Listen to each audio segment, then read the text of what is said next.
ketika banyak sekali orang di luar sana. Kenapa harus saya? Bersedihlah, kalau memang kamu pengen menangis, menangislah, tapi ingat kembali. Assalamualaikum warahmatullahi wabarakatuh. Apa kabar teman-teman Erlab semuanya? Kembali lagi bersama aku Devi Puspita. Semoga teman-teman dalam keadaan sehat walafiat, dan untuk teman-teman yang mungkin memiliki atau ada gangguan rasa yang bikin kamu galau, sedih, dan sebagainya, semoga segera membaik keadaannya ya. Amin ya rabbal alamin. Kalau misalkan kamu ditanya, tujuan hidup kamu itu apa sih? Kamu pengennya hidup kamu itu berjalan seperti apa, dengan rasa apa, atau bagaimana? Sebagian besar dari pertanyaan tersebut, jawabannya, aku ingin bahagia. Aku ingin jadi orang sukses biar bahagia. Aku ingin menjadi orang kaya biar bahagia. Aku ingin menjadi seseorang yang terkenal karena sepertinya itu membahagiakan. Bahagia, bahagia, bahagia, bahagia. Sebagian besar orang pengennya bahagia. Tapi ternyata bahagia aja itu nggak cukup loh untuk bikin hidup kita menjadi berarti, untuk membuat hidup kita itu lebih bermakna, untuk membuat hidup kita itu lebih terasa hidup.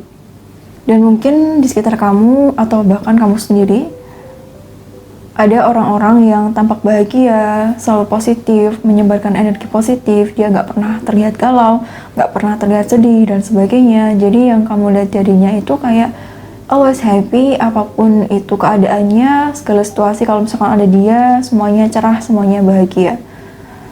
Namun ketika orang ini mengalami sesuatu hal, entah itu apa ya yang bikin dia sedih, dia tiba-tiba jadi sedih luar biasa, kemudian terlihat sangat berantakan, bahkan kita nggak menyangka kalau ternyata orang ini tuh bisa ya seperti ini, atau orang yang selama ini teman-teman kira kuat, ternyata bisa seperti itu juga. Nah, ada kaitannya dengan emosi ya tentu teman-teman. Bahagia itu termasuk salah satu, bukan bahagia sih, senang termasuk salah satu emosi, kemudian juga kesedihan, dan juga beragam emosi lainnya. Tapi kebanyakan yang kita tahu itu cuman sedih, senang, sama marah. Seperti itu. Padahal di sini ada keberagaman emosi, di mana emosi itu bukan cuma senang sama sedih aja, tapi ada emosi senang, sedih, kecewa, marah, jijik, kemudian emosi-emosi lainnya. Sebenarnya emosi sendiri itu fungsinya buat apa sih? Kenapa kita harus merasakan berbagai macam emosi? Gak cuma senang aja atau gak cuma sedih aja? Nah, jadi teman-teman, emosi itu terjadi ketika terdapat gap atau jarak antara harapan sama kenyataan kita. Ketika terjadi perbedaan atau perselisihan antara harapan dan kenyataan, itu timbul emosi. Emosi ini perannya yaitu untuk memberitahu kepada kita, untuk memberikan sinyal kepada kita apa yang harus kita lakukan terhadap gap atau perselisihan antara kenyataan sama yang namanya harapan yang kita miliki. Jadi emosi itu perannya seperti itu teman-teman, untuk memberikan sinyal kepada kita apa yang harus kita lakukan atau kita harus bertindak seperti apa dari emosi yang kita rasakan. Kalau misalkan kita nggak ada yang namanya emosi, bakalan berantakan deh pokoknya. Bayangin aja, misalkan kamu apa ya contohnya, ketika kamu sedih tapi kamu bahagia atau tidak merasakan apa-apa, bagaimana kamu bisa melakukan sesuatu atau bertindak terhadap situasi yang kamu hadapi kalau kamu nggak merasakan apa-apa? Contoh simpelnya gini, tubuh itu akan melakukan penyesuaian ketika dia menghadapi situasi ya. Contoh, ketika kamu kedinginan. Ketika kamu kedinginan, kamu merasa dingin, kemudian tindakan yang kamu lakukan adalah mencari hal yang bisa menghangatkan tubuh kamu. Kamu bisa cari jaket, tindakan yang dihasilkan mencari jaket, atau membuat perapian biar tangan kamu hangat. Atau lagi kalau misalkan kamu terkena panas. Ketika kamu terkena panas, kalau kamu nggak ngerasain apa-apa, kamu bisa melukai diri kamu dengan api itu berkali-kali karena kamu tidak merasakan sakit.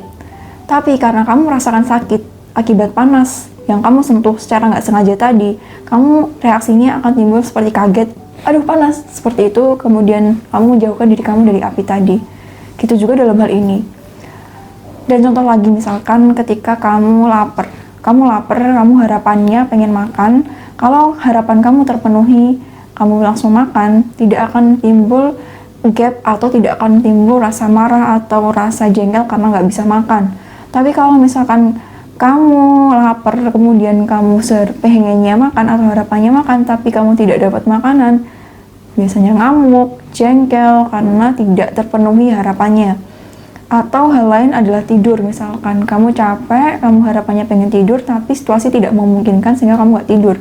Alhasil jadi stres, kemudian jadi marah-marah, jadi sedih dan sebagainya karena nggak bisa tidur, efek nggak bisa tidur tadi. Beda kalau misalkan tidur kamu terpenuhi, kamu ngantuk, kemudian kamu langsung bisa tidur. Nggak akan terjadi apa-apa atau tidak akan timbul emosi sedih, marah, dan sebagainya karena harapan kamu pengen tidur tadi terpenuhi. Begitu juga ini aku contohkan dalam kehidupan kita sehari-hari. Jikalau kamu sedang kecewa karena situasi terjadi tidak sesuai dengan ekspektasi kamu, perasaan sedih yang timbul dalam perasaan kamu itu merupakan sinyal biar kamu tahu apa yang harus kamu lakukan terhadap kesedihan yang kamu rasakan.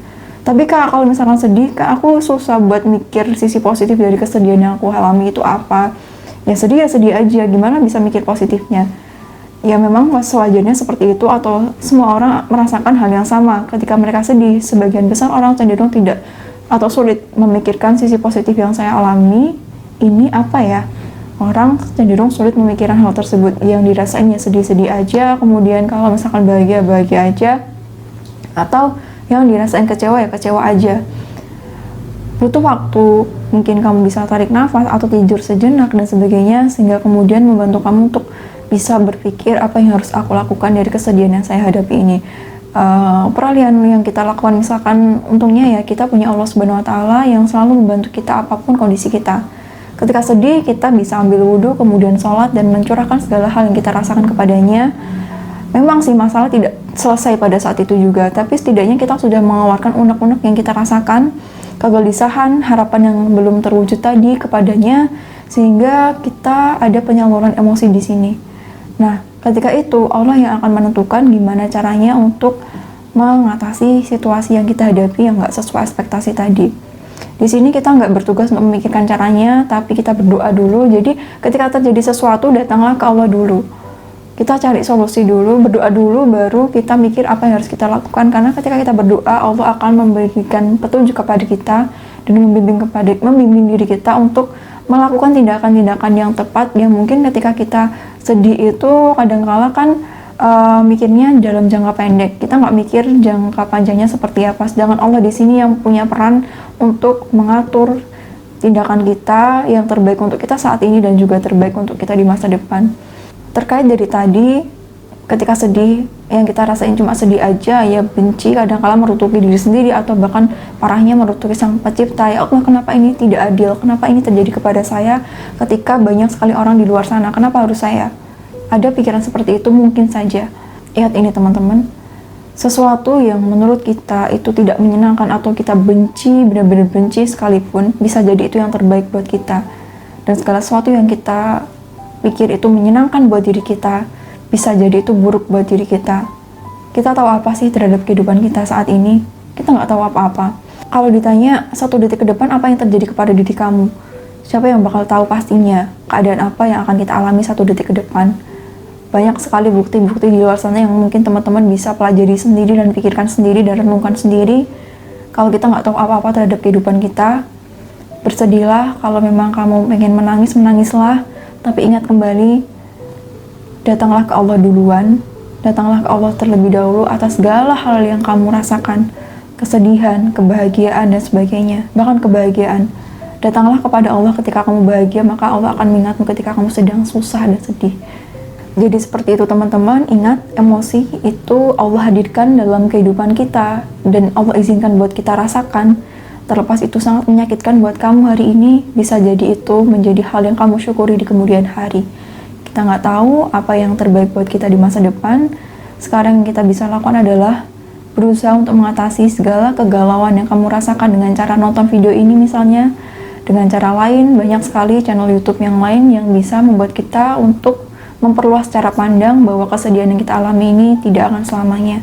Dan ini menjadi pengingat juga untuk kamu dan juga aku, bahwa dunia ini sementara, kesedihan yang kita rasakan ini tidak akan bertahan selamanya, nggak ada yang selamanya, termasuk juga kebahagiaan. Dari kebahagiaan kita belajar untuk mensyukuri hal yang kita miliki, dari kesedihan kita juga belajar untuk mensyukuri dan menjaga apa yang kita miliki. Akan ada selalu pelajaran dari setiap hal yang kita hadapi. Di sini yang keputusan ada pada kita, apakah kita mau belajar dari itu atau merutukinya. Dan konsekuensinya kita juga tahu sendiri kalau kita bersyukur dan juga mempelajarinya, Allah akan melapangkan dada kita, dan pasti Allah punya rencana yang lebih baik daripada rencana kita yang kita di sini nggak tahu apa-apa terhadap diri kita sendiri. Satu detik ke depan aja kita nggak tahu, apalagi 50 tahun, 20 tahun, atau lebih lama daripada itu. Maka dari itu, kalau kamu sedih, silakan menangis, nggak apa-apa. Tapi ingat, aku ulangi lagi, kembali lagi ke Allah dan kembalikan semuanya kepadanya. Seperti itu teman-teman, segala hal yang terjadi pada kehidupan kita itu pasti ada artinya. Dan Allah izinkan itu terjadi berarti kamu mampu. Sesedih apapun hal yang kamu rasakan saat ini, Allah sudah siapkan penawarnya. Asal kita lari kepadanya ketika kita sedang merasakan bahagia ataupun kesedihan.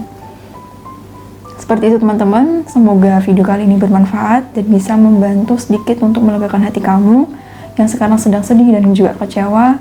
Emosi negatif yang ada di dalam perasaan kita, kesedihan, kecewa, dan sebagainya hadir bukan untuk diabaikan ya, tapi untuk diakui, kemudian diatasi dengan cara mencari gimana untuk mengembangkan diri atau melihat kajian-kajian yang sangat bermanfaat, dan juga belajar tentang kehidupan dari hal yang paling sederhana. Jadi seperti itu teman-teman, terima kasih atas apresiasinya. Jika kamu ada pertanyaan atau request video di next video, silahkan komen di kolom komentar. Atau jika kamu pengen ada sesuatu yang pengen kamu ceritakan, silahkan DM di Instagram di link yang udah aku taruh di description box. Terima kasih, sampai jumpa di next video bersama aku Devi Puspita. Wassalamualaikum warahmatullahi wabarakatuh.